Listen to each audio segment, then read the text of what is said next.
Assalamualaikum warahmatullahi wabarakatuh. Alhamdulillahirabbil alamin.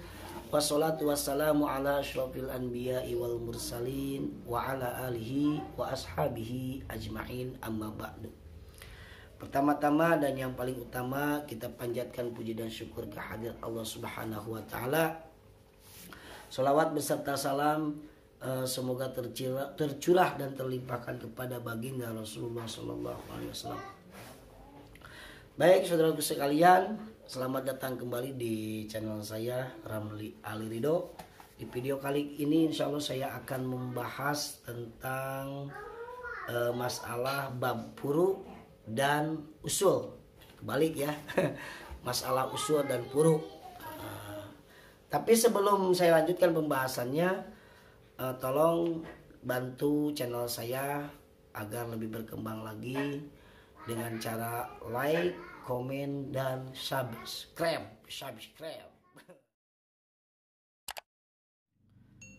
Baik, saudaraku sekalian, kita langsung saja ke pembahasannya, yaitu masalah usul dan furu. Jadi di dalam ajaran agama Islam itu ada yang dinamakan masalah usul dan ada juga yang dinamakan furu atau furu'uddin. Apa yang dinamakan usul dan apa yang dinamakan furu, dan bagaimana cara menyikapi keduanya. Yang pertama usul ya. Usul itu ialah ajaran agama Islam yang sangat pokok ya. Ajaran agama Islam yang pokok, yang sangat mendasar, kokoh serta fundamental ya. Dan usul ini mempunyai dalil syar'i yang qat'i, yaitu Al-Quran dan Al-Hadis. Nah, sehingga di dalam masalah usul, semua para ulama, baik ulama dari ulama salaf, kholaf, mutaqaddimin, mutaakhirin, itu wajib satu pendapat, sepakat di dalam masalah usul ya. Tidak boleh di dalam masalah usul ini ada perbedaan pendapat. Kenapa? Karena ketika ada perbedaan pendapat di dalam masalah usul, maka itu bisa dikategorikan penistaan, penyimpangan, atau pahaman sesat dan menyesatkan. Nah, dan wajib disikapi dan diluruskan. Ya, itu ya. Contoh seperti halnya dalam masalah usul seperti tentang Nabi akhir zaman ya. Bahwa Allah Ta'ala menyatakan dalam Al-Quran surat Al-Ahzab, a'udzubillahi minasyaitonirrajim, makana Muhammadun aba ahadim mir rijalikum walakin Rasulullah wa khatamin nabiyyin wa kana Allah bikulli syai'in alima. Shadaqallahul azim. Yang artinya dalam ayat ini adalah makana Muhammadun, tidaklah Nabi Muhammad ini adalah salah satu bapak daripada anak-anak kalian semua.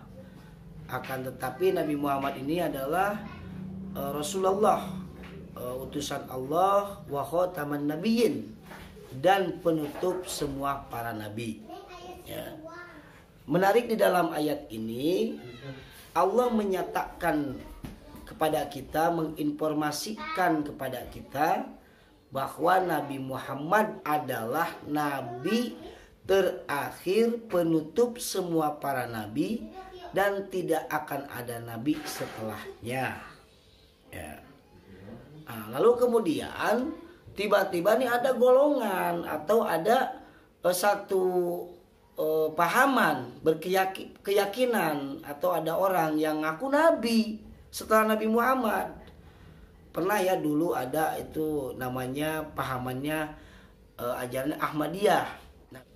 Nama nabinya itu Mirza Ghulam Ahmad ya.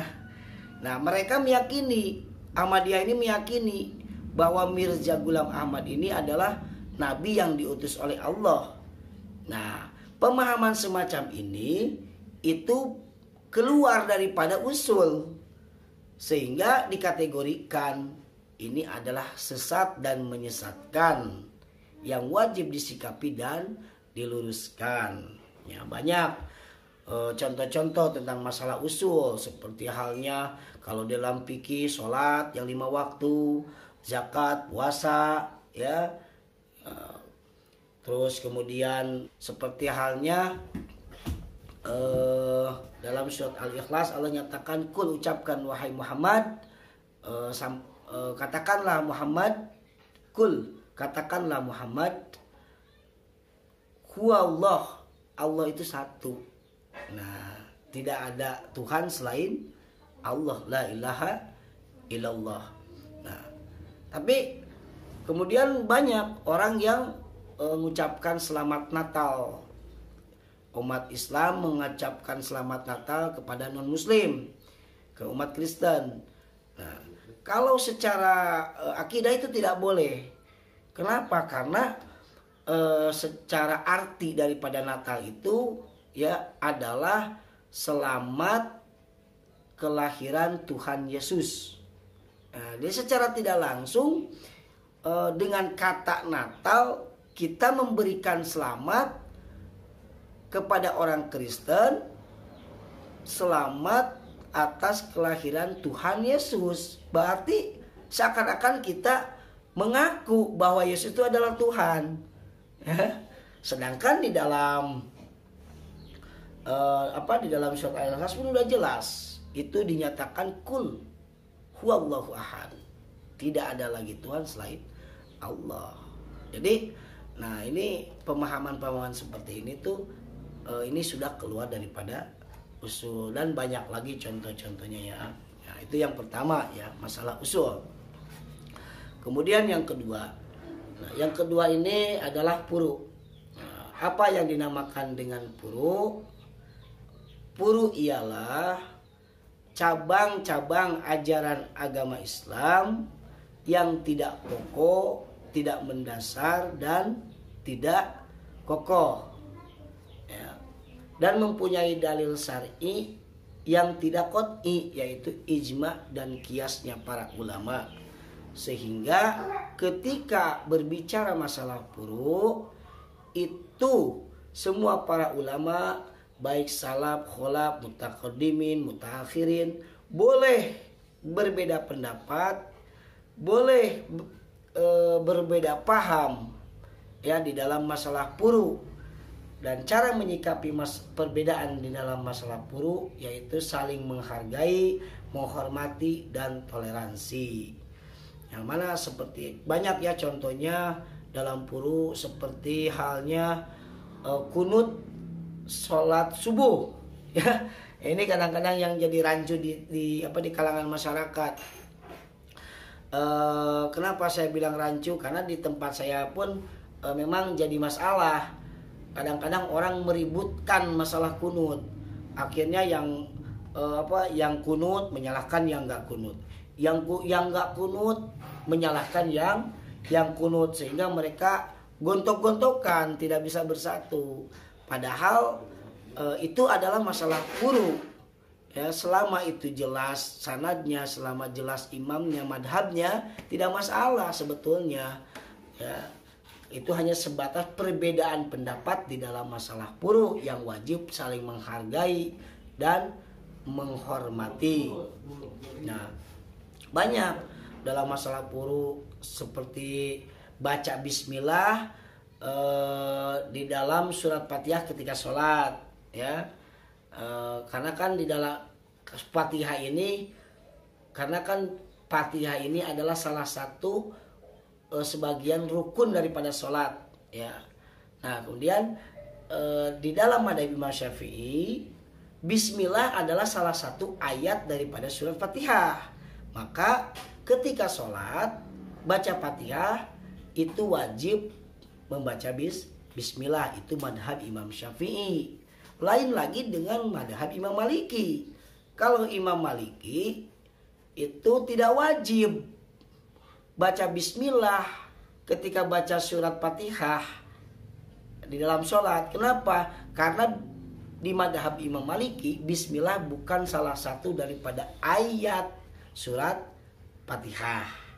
Itu ya. Nah, ini pembahasan ini yaitu masalah usul dan furu ya. Jadi masalah furu ini adalah apa? Jadi usul ialah pokok ajaran agama Islam yang tidak boleh berbeda pendapat. Semua ulama wajib satu pendapat. Ketika ada perbedaan pendapat dalam masalah usul, maka dikategorikan sesat dan menyesatkan. Yang kedua furu. Kalau masalah furu ialah cabang ajaran Islam yang tidak pokok, yang tidak mendasar, dan semua para ulama boleh berbeda pendapat dan berbeda paham di dalam masalah furu. Nah, baik saudaraku sekalian, mungkin di video kali ini cukup sampai di sini dulu. Insya Allah di video pembahasan yang lainnya, insya Allah saya akan bahas tentang masalah-masalah fikih juga. Mudah-mudahan video kali ini bisa bermanfaat dan menjadikan sebuah pedoman sehingga kita bisa memilah dan membedakan mana perbedaan dan mana penistaan ya. Cukup sekian dari saya, Ramli Aliridho. Pantang terus channel saya. Wabillahi taufik wal hidayah. Wassalamualaikum warahmatullahi wabarakatuh.